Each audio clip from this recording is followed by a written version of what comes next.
is Diana Castro with Ford Productions, and today I have someone that if you don't know him and you're a business owner, you need to know him now. This is his second time here in Leaders with a Mission, but I know that he's going to bring tons of value to you. So let me tell you a little bit about him. His name is Manny Pozo, and he's the founding partner and president of BioResponse Restoration, a restoration company in Miami, Florida, specializing in water, fire, biohazard restoration, mold assessment, and mold remediation services. And now he is the leading company helping the sanitation and decontaminations of businesses all over Florida. And I think that every business owner and consumer need to know a little more about what he has to talk about. And with you guys, here is Manny Pozo. Thank you. Thank you for that great introduction. And yes, there was a lot of services that we do, but I have to emphasize, especially during these times, we started off as a biohazard cleaner and decontamination company. So at our core, and it's actually in our name, is BioResponse. We respond to biohazards. Beautiful. Thank you so much, Manny. And I am just so honored, and I feel so blessed that I got to know you, not as a business that you contracted for our services. We got to know at BNI. And the way that BNI works is that we build relationships, and you get to know people at a different level that has nothing to do with, how to make a buck or two. It has to do about service. And it came clear to me from the get-go that you are one of those people that lead with heart.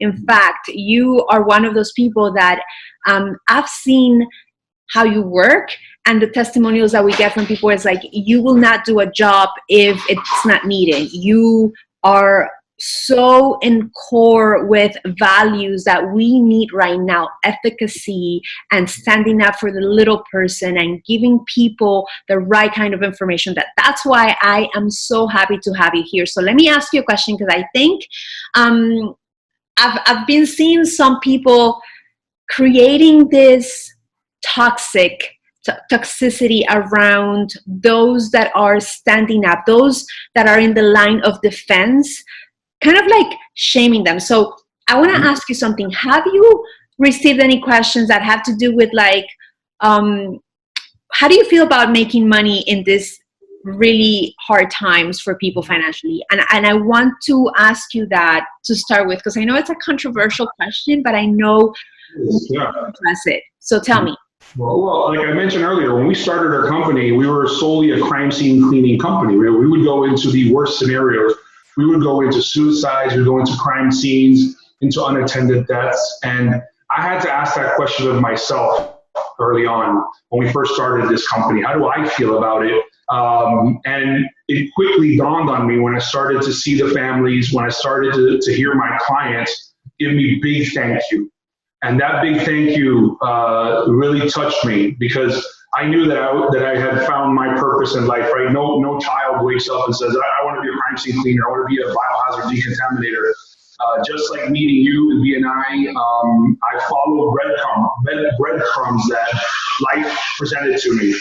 And it led me to BNI, and in this case, it led me to be a biohazard decontamination company that now, 15 years later after starting, we are now at the forefront. We're at the front lines, if you will, of fighting COVID-19 and its spread. I think now more than ever, my mission, my purpose, my meaning has come to light. I take this responsibility to heart. It's one of the things that me and you have in common, is that a lot of things that we do to really get our interest has to come from the heart, has to be soulful. And I have a connection to my community, and first and foremost, the Miami community, where I have a lot of relationships. I have business relationships. I have contracts with Miami-Dade County, City of Miami, but throughout the nation, I've partnered up with some national partners, and we are helping out communities and businesses nationwide now. And just like I say, what I have expectations of me and how I do business, that's how I have expectations of them and any network that I align with. So when somebody asks me, how do I feel about making money in these times, I first, remind them that I don't think any doctor, wishes for disease, but they know that it's out there. I know there are bad times out there, whether it's a crime scene, whether it's a hurricane where I'm helping people, whether somebody's living in a toxic mold environment.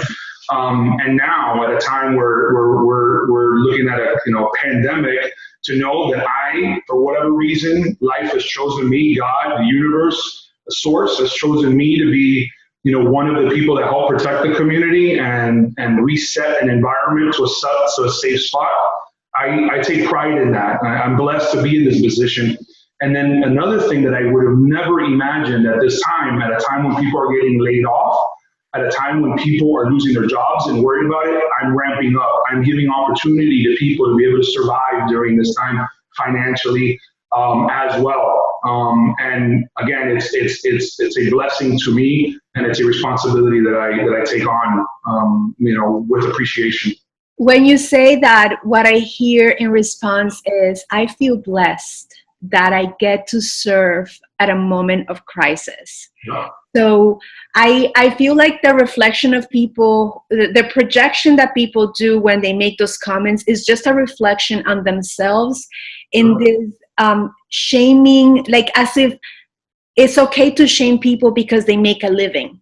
I think that it would be an okay answer to say to someone who's stealing from someone, from someone who's taking advantage and going door to door to scam people. Those are the people who you need to shame, not necessarily the people who are standing and putting their families at risk because you are the ones giving face to this crisis. So from the bottom of my heart. There's an hazmat firefighter for 20 some years, right? He's working double shifts right now at his place, protecting the areas where now you can imagine how many people are calling in thinking that they may have COVID, they may have COVID-19.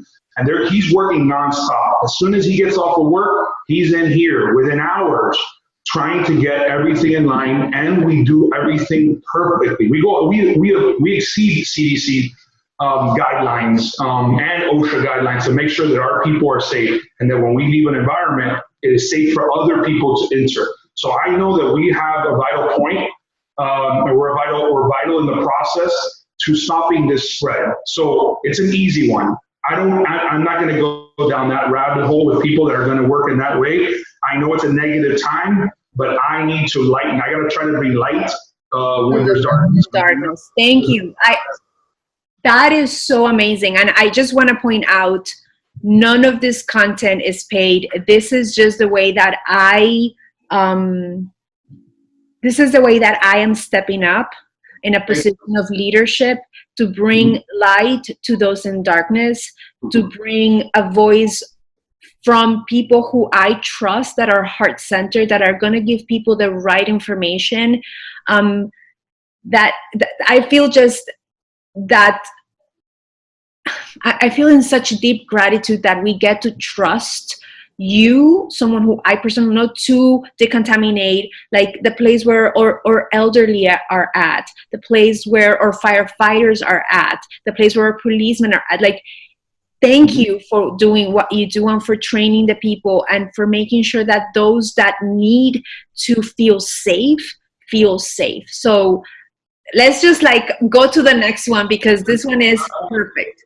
We had been planning for over a month for the possibility. Now, I had no idea that it would be what we've got now, just like many other people had no idea that we would be here right now. But I planned for the possibility of an issue similar to this. And when one of our first calls that came in was City Hall, Miami City Hall, because there was a possible case of COVID-19 with an employee, that's when it dawned on me how important we were, because now the people that protect us, the people that keep us organized, are the ones that are in harm's way. And that particular case was Mayor Francis Suarez. And imagine if Mayor Francis Suarez can come positive, any of us can become positive. Imagine if Francis Suarez has it, and other members of our government have it, and police and firemen. Who's going to protect us? Who's going to call? Who's going to come calling? And at that point, I had a really difficult drive home, realizing what we were approaching, but also realizing once again the appreciation that I've been given to be in this position, because I wouldn't trust anybody else more than Viral Response to be the person that's going to help this, or at least end this in that particular environment. I believe, and you correct me if I'm wrong, that there's going to be a time that we're going to define time before COVID and after COVID. And it is just important that people collectively support each other. There's always going to be people because they're in a different position, because and here's the thing, we have to, in those moments, kind of like center ourselves and be a little bit more compassionate, because again, I think this is not a reflection on you, but a projection on them. Or what if you were put in that position? Would you hide away and not help people? Because you know what, I don't want to be making money in these times, when at these times we need people to prosper. Right now we need people to prosper, because those are the hands that are going to take us to better places. To that point, if I may add to that point, I've made it a directive in our company that whenever we can buy local, we are.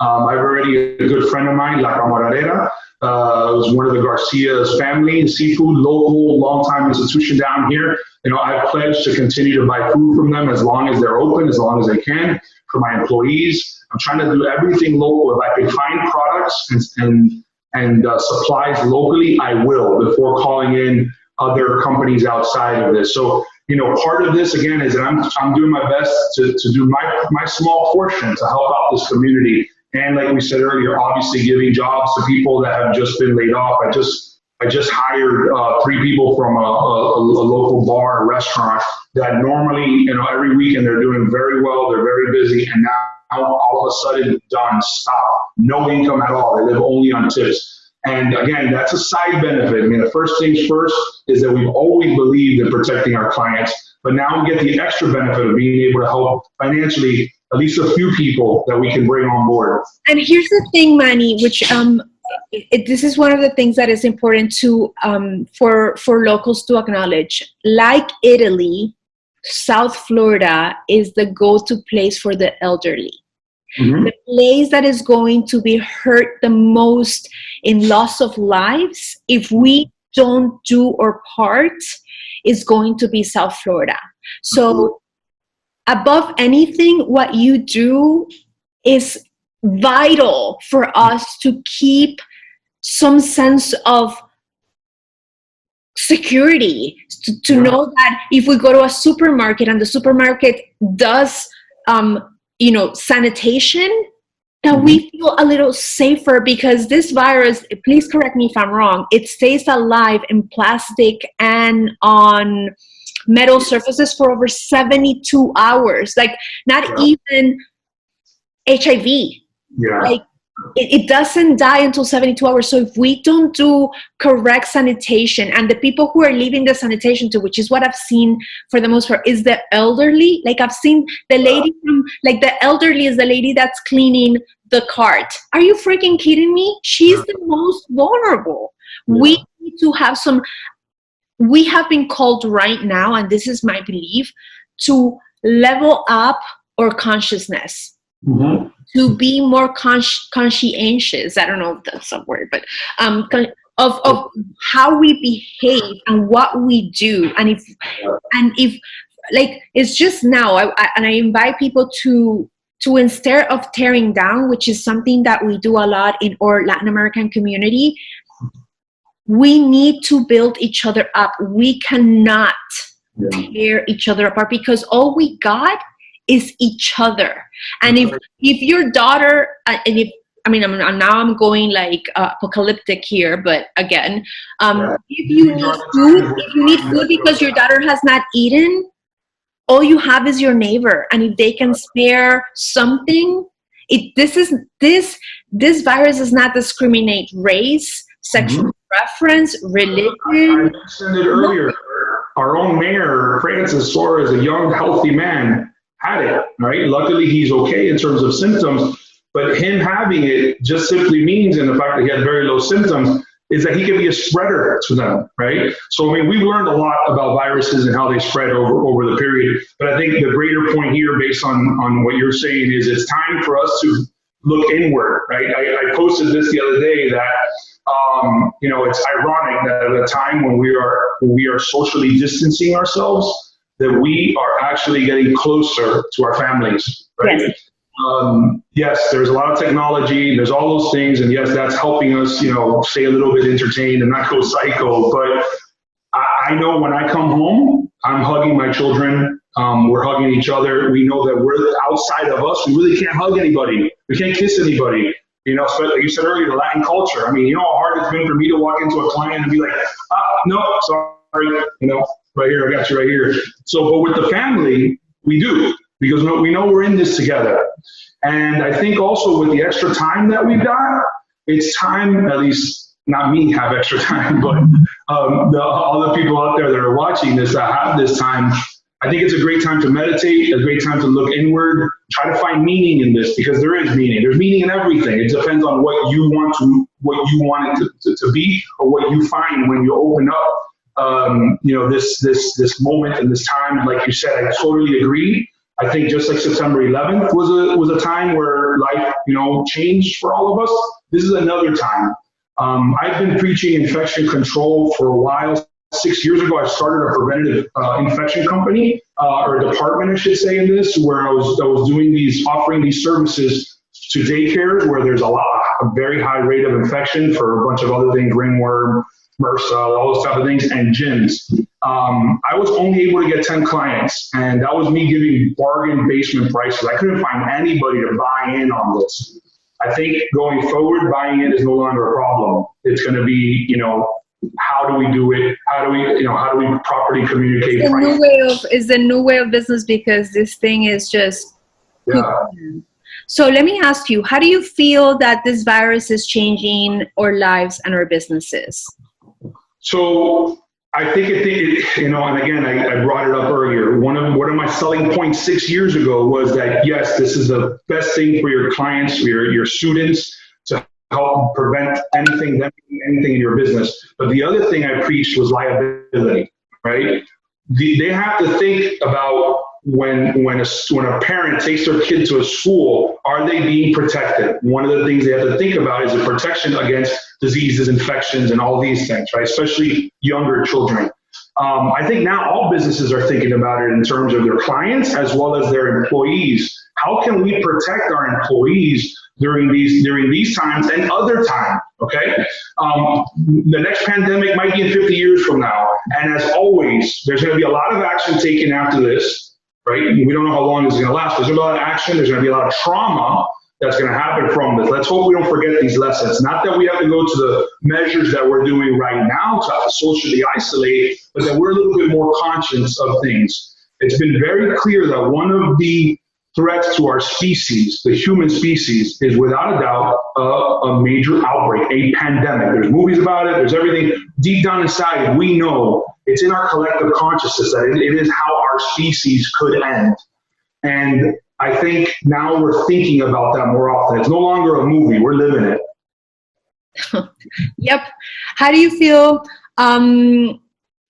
about people who are not taking precautions right now? What is your word to them now that you deal with this day in and day out? What can businesses do now to, I mean, if they don't consider someone like you, because maybe I don't think I'm that big of a deal, what would you say to someone like that? Number one, you're being socially responsible, and that's my political word for it. There's a lot of words that I'd rather use, that you're not being socially responsible. And also, by the way, when I mean socially responsible, is that we're together in this. You said this earlier. We're in this together as a species, right? Not to be a little too dramatic, but we are. We're all in this together. And I said this with my employees early on when I was training them before it got to this level. I go, the fear based on the numbers that we're seeing is not you or me dying from this. Mm-hmm. But imagine that you don't take the precautions. Imagine you don't do what I'm asking you to do. You take this home and you give it to grandma, and grandma passes away. And you're going to have that on your guilt. Not that it's your fault, because it really isn't. It's life and death and things that we're dealing with right now. But if you can prevent that, wouldn't you prevent that? And again, this was before we got anywhere near to this point. But when I throw out the data, and I think the data is very clear, over 80, you're looking at 15% fatality rates. I think it's 6 or 7% over 70. And then you add that on the fact, and that's why when I first started to read about this and the numbers were there, and we know that we have a huge population. People are living longer now. You got the baby boomers, so there's huge, population that are in that bracket. And the numbers just were adding up to, wow, we may have a major event here. Again, this is a month ago or over a month ago when we were looking at this. And then people were starting to say, is this hysteria? Is it hysteria or it's nothing? It was like, no, it can't be down the middle. No, we have to do something about it. So if you're still ignorant and you've got your head in the sand thinking that this doesn't affect you because you're not going to die, when people die around you and they know it's you because you were being socially responsible, trust me, it will affect you in many ways, right? So it's our time to step up, do our part. If you're going to go out because you have to go out, take those measures responsibly. I'm not going to go through all that because you guys are getting, I think we all know what we got to do at this point to protect ourselves and protect our families. But just take it serious. If you haven't seen the streets, it's serious. We are officially a pandemic situation. So don't risk it. So what kind of businesses do you feel are like must, like there's no ifs, buts about it, like you must do this, take these precautions and decontaminate? Which type of businesses? What I'm asking clients to think about, number one, is have a company that you trust that does things right, to have a track record that can come in emergency basis within hours and decontaminate a place, right? Properly decontaminate while also protecting their employees. It is so important that we make sure we get rid of anything that's out there. You mentioned it earlier, stainless steel, I think it's 4 days, 72 hours on plastic, 3 to 4 hours in the air, okay? So imagine you have a confirmed COVID case, you live in a building, so you've all been quarantined, you've been asked to go home, but when you go home, you have 1,000+ people that live there. Right? Those are the first ones right now that are taking precautions. The HOA board, the rental property managers, they're the ones that without a doubt at this particular time, you should have a company that you trust that not only is there to decontaminate, but now do preventative sanitation services, whether it's daily, biweekly, or weekly, and there are services happening at your place. The next one would be places like banks, again, where a lot of people intersect, a lot of people are touching things. A lot of people are going in. The banks, and I've got a few of those clients right now. We're doing it weekly. They have their cleaning staff, right? We're not janitors, we're decontaminators, but they have their cleaning staff going in every hour, cleaning up high touch points, and then we come in and we're an extra layer of protection. The other businesses that should be thinking about this without a doubt is any headquarters, any business where a lot of people are in the room together.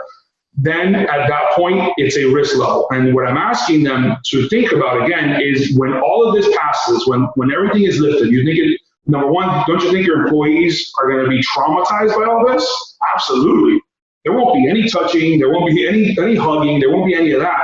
But they're going to be asking, are you protecting me, right? Because it doesn't mean that coronavirus is done, COVID-19 is done forever. There's going to be a moment where we've hit our peak, we're coming back to normal. But if we don't take some measures, it could come right back in the next flu season. So companies should be thinking about these services. And it's really a few different things. Number one is, a company like mine, or number one really is a company that you have either in-house or a janitor company that's coming daily to do the cleanings. And are they doing things correctly? Are they using health-based cleaning? It's also going to be the management's job to put policies and procedures in place where people are taking care of themselves as well as others, and that they're giving them the resources, the hand sanitizers, the wipes, everything that they need to be able to do things at their desk and at other high touch points, as we're calling it. And then finally, it's a company like mine that's there, again, to decontaminate and to be that extra layer of prevention. I think if they do all that, when we reopen our businesses, people will feel much safer and knowing that the company, their management cares about them. And that's the other thing, our economy is going to come back. This too shall pass, as they say. Our economy is going to come back. The businesses are going to open. But now is the time to take a look at the business that you're at and how the leadership treat you. Did leadership think about you, and did they keep you around as long as they can until they absolutely had to send you home, and along the way did not give you resources? That's not the type of company you want to be with long term. Again, I know the economy is coming. I know people have to make hard decisions. But when the economy does come back and you do have options, remember that. Forgive, but don't forget. All right. And in the end, you also as an employee have the right to ask them for more assistance, for more protection. So what should people do? We're talking about, like, for example, the first thing that came to mind when the businesses that would need the most from me were like casinos or like gyms or like obviously high level touch places. It's just like things that we touch all the time when we go pay at the register at Publix or whatever. Like now we're so aware of, oh my God, what am I touching all the time? Money. Like, hello. Today I was at the ATM. Haven't been in the ATM all week, and it's outside, right? Outside I'm safe, and then I'm walking up to it. I'm like, oh wait a minute. Here comes the glove. 1, 2, 3, 4. Touch. Do my PIN number, and then take the glove off, and then spray down, and then make sure I don't touch my face. All those things that we're doing. And I'm talking about an ATM. But how many people have touched that ATM in the last hour, for God's sake? When we just talked about how long it can last on surfaces, imagine how many germs are on there in addition to the potential COVID-19. So I agree. I think that the shift in mentality has changed. I just hope it doesn't go away to the point where we no longer even care about it. You mentioned gyms. I've been working with gyms for a long time about this. That's a no-brainer, right? And I mentioned this the other day that before nobody wanted to use a gym after a guy like me gets on there, hairy, a sweaty guy on there. That looks disturbing. But now we know that the COVID-19, like you said, discriminates against nobody, right? It might be that sweet little girl that's just there for a little jog, or the badass dude that's there that can be the one transmitting. Are you guys planning to do any trainings at all for people who, they want to be able to take care of it? And like, is there an additional layer of service that you guys are adding? And I know you guys cannot take care of the whole entire world right now, even though I wish you could. Mm-hmm. So how are we taking this to a level where it needs to be taken? Are you guys taking any? It's mind-boggling, and like you said, I know me and you were spiritual in our own ways. And 6 years ago, when I had this division that I was trying to do, one aspect of that was the training aspect, right? That we go into gyms and tell people how they can protect themselves, protect their fellow neighbors. Obviously, would educate management on the resources that they need to have, procedures, and so on and so forth. Since I shuttered that division, we don't have those just yet, but it's really easy to get those going. Right now, I am decontaminating, I'm doing preventive services and signing on longer term contracts to ensure their employees or people that live in those associations that for at least a certain amount of time, there's going to be this service going weekly or bi-weekly. But as things settle down at some point, we're going to start rolling back out those resources that we have, including, and especially now where we have so much more technology, they could be online trainings, they could be something like this where you have an online instructor. We already are, Department of Business Professional Regulation of Florida, a community association trainer. So we're going to be talking to a lot of the community associations and coming out with some trainings on that part as well, where they can get credit for this. But I think more than anything, I think people found out the importance that it's not about credit. It's not about what looks good on a resume. It's about what's right. And what's right is to at least understand this risk and how can we minimize that risk. I mean, I've been shouting out from the mountaintops about staph infection, about MRSA, about these super bugs that are potential issues. Now we have COVID-19, and it came out of nowhere, but now we know what it is. And I know this might not be part of your business, but I know, like, when you, for example, you came to check my house, you even checked my air conditioning because I was freaking out about like mold and all of that stuff. Any tips on that end for like the regular moms who might be freaking the hell out of things? And you have worked on some things, and like you said, I went to your house. I've really been into indoor air quality for a while now, right? We started off as these decontaminators of these, potentially infectious disease areas, with serious diseases like hepatitis, herpes, HIV, and those type of things. And now we're at the point now where, we were looking at infections, but more importantly, is indoor air quality, and what are the things that are affecting our health that we don't even know, right? You get COVID-19, you're going to know it's going to be cold. It's a virus, so you're going to get it. There's so many things in our environment, in our home, that are affecting our well-being. I mean, there's a lot of research out there, from issues with thyroid, allergies, black mold. Obviously, we're licensed mold remediators. So we've been working on that front, and one of those fronts is on the air conditioning side as well, where essentially those are the lungs to your house. And the air conditioning system needs to be properly maintained, cleaned, UV lights, all these other things that I'm not going to get into right now. But all of that is important for you to have a good indoor air quality environment, right? In addition to being able to disinfect or at least filter out anything like COVID-19 affecting you. What I can give you as far as advice right now is that the only good thing about right now with this COVID-19 is that it's easily transmittable. We already heard the data, how long it lasts on surfaces. But the other, the one good thing is the fact that it's not airborne. It's not in the air.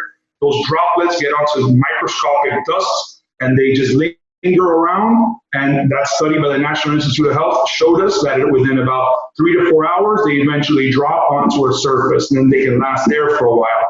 So the odds of it making it into the air conditioning system, getting through the filters, getting through the coil, are almost none. That being said, you should have, just in case, have a good filter, good HEPA filter if you can, the best quality filters that you can, especially during these times. In the event one of your neighbors comes over, your family members come over, and they cough and it may get into the system. Luckily, though, that is not one of the major fears with this one, but indoor air quality is good for you all around, especially now that you're indoors, even more. That's what I was asking, because people start giving all this misinformation, and people like you are someone who's in the front lines, taking care of this, making sure that your teams are safe, making sure that people are taking the precautions that they have to make. So with that, anything else that you want to add that I haven't asked that you might want to tell people? Obviously, bioresponsecorp.com is our website. You check us out on Instagram, Bioresponse Restoration. I've got a little fun one on LinkedIn called Rescue Rob, which is our avatar. Actually, he's right over there. He's always watching us. He's a slave driver, but he's always watching. But he's got some good information on his LinkedIn, Rescue Rob. Sometimes we put some interesting videos and pictures of things that we're doing. I just gave the directive to my team that I want less guys in spacesuits and machines, and I want more, pictures of families coming together, and a little bit more positiveness coming out of our social media. I think people are going to get sick of seeing, decontamination. I think that was interesting for a little while, like an action movie, but that's going to go away. And so I've given that directive to my marketing team to please go out there. Let's start getting positive. Let's start giving people hope. This too shall pass. And that's exactly how I want to leave this, is that this will pass. This will be a learning lesson for all of us. And that there's a bunch of people out there that are here, from our healthcare professionals to our police, our firemen, companies like ours that are out there, that I would rather be with my family, but I can't. I have a responsibility, them too, as well. They don't have the option to say I'm working from home. I do have a question before I actually close that it just came to my mind right away. There are all these people who are malintentioned and that can build businesses out of nothing because they see an opportunity to make a buck or two.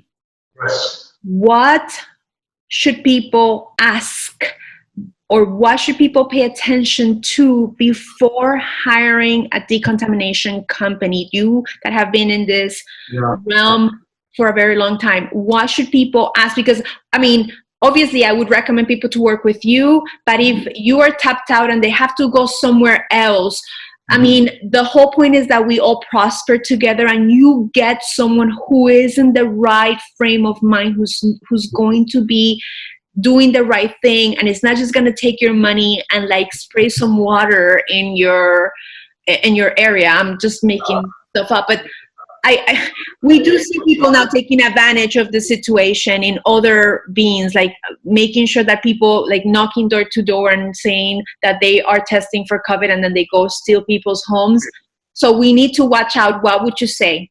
First of all, there is no test for COVID-19 in the air. Let's start with that. I want to get that very clear. Obviously, we've been knocking ourselves on every door looking for somebody that does it, and none of them can say that. There's only a certificate of cleanliness that does the check of what the bacteria levels and virus levels are in the air, but there's no way of doing a COVID-19. Let's start with that, number one.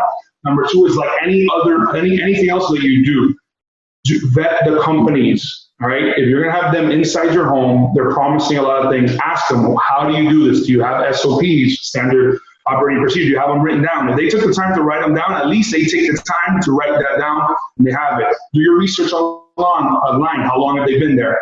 One of the things that's really bothering me out there is restoration companies that do water, they do mold. They've never done a decontamination in their lives in terms of something like this, an infectious disease, and now they're experts. And I can tell you why it bothers me, because they do have the PPEs. Some of them do have the experience and they have the capabilities. But if somebody comes in, they're telling you that they're going to put a machine in your house, that it's going to clean the air, absolutely kick them out. There is no machine for that. You have to use chemicals. You have to use labor, right? Wiping those high touch points. In fact, if they put that machine in there, they call it an air filtration device. It's excellent for mold and for dust and all those things. But for this, I don't want to kick up. What did I say earlier? 2 to 3 hours in the air. I don't want to have that circulating in the air. I want that to drop so that we can kill it. Not to mention when we use our chemicals in the air with a fogger or an electrostatic sprayer, we're killing everything that's in the air. There's no need. They're just trying to make money off of you. Lastly, as you can see right back there again, you got boxes of biomedical waste. Florida Department of Health makes us destroy this properly. If you have a confirmed case of COVID-19, you have to destroy everything that you touch in the proper manner. Because next thing you know, they throw that out into the garbage man picks it up, or somebody else picks it up, and then next thing you know, there's the spread. Every hospital has to throw everything away there. It costs money to do that, which leads me to my last point. I know cost is always a consideration, as it should be, but it can't be the only consideration. Do your research. Find the right company when you don't need them, so that you're not forced to do it. If you're a commercial company, if you're a business, it's a lot easier for you because you have bigger square footage, you have the resources, you have people. But if you're a resident and you're looking for somebody to do that, then that's another thing that you should be doing, is still doing your research on them. Because if they're not properly protecting their own patients, their own employees, again, they can take that and spread it, consider to spread it, so now they've done harm. But if you're a business, that could be liability as well, because now that employee gets it, he says he got it at that particular place, they weren't given the proper PPE, and so on and so forth. It's a story that we've heard way too often, and then now, unfortunately, we're probably going to hear it in this industry. 15 years in business for us, government contracts, we have referral lists, references lists, all those type of things. I'm not saying you have to go with us, but make sure you're dealing with somebody that knows what they're doing and that can back it. Perfect. And I know you, and I know the kind of person you are, and I know that if you cannot take care of them, I know you can most certainly refer them to people that will do the right thing, because that's the kind of heart that you are. You have these government contracts with dealing with these big companies. Some of the residents, they need fast service. It's been a little difficult for us. So I have been putting them in the hands of trusted partners here locally. Again, it's my way of just saying, all right, let me put them in the hands of people I trust. Let me help the economy in that sense, because if people don't find somebody that they trust, either going to try to do it themselves. I'd rather they don't do it themselves. I'd rather they hire a professional, especially if it's a confirmed COVID-19 scenario. Thank you so much, Manny. And that's why I love the heart that you serve with, because it's not about hoarding. It's about sharing. It's about consciousness. It's about being a good human. And right now we need to be more connected to our humanity. We need to be more compassionate. We need to make sure that people are protected. Again, for me, it's more like in South Florida, we have all of this elderly community, and they depend on us to stay at home, to behave accordingly, to lead with compassion, to lead with empathy, and to show up when we need to show up, and just serve. So thank you so much. That generation, the worst ones, the worst that are in most harm's way, were born right after World War II. Okay, they were born in a world that had just gone through one of the worst murders of over 20 million people passed away during that time. Right, their parents went through the Spanish flu and 2 world wars. Then there was all the other wars that happened thereafter, plus the nuclear age. Right, they call them the greatest generation for a reason. It's time that we stepped up as a generation that's only here because of them, to protect them. So if you don't hear the passion in my voice of get the hell out of the streets, stop putting these people, this great generation at risk, then if you don't hear it from me, hear it from somebody else. Just do it. Hang out. Go do TikTok all day. All right? Just don't put people at home. Home, people. Stay home. Stay home. So, I know you mentioned it, but just because I want to make sure that I have it, it's going to be bioresponse that. No, bioresponse corp. So bioresponsecorp.com. Okay, perfect. So if you guys need to contact him, Manny Pozo, and for those of you who are leaders who are looking to position yourself, your message as a leading voice right now, and you need to use video, please visit us at forproductions.com, where you will receive tips, free tools, information, and everything that you need to get your business online and stay visible for those that need you the most. Thank you so much. Until the next time. Bye, Diana. Thank you. Stay safe, okay? Thank you.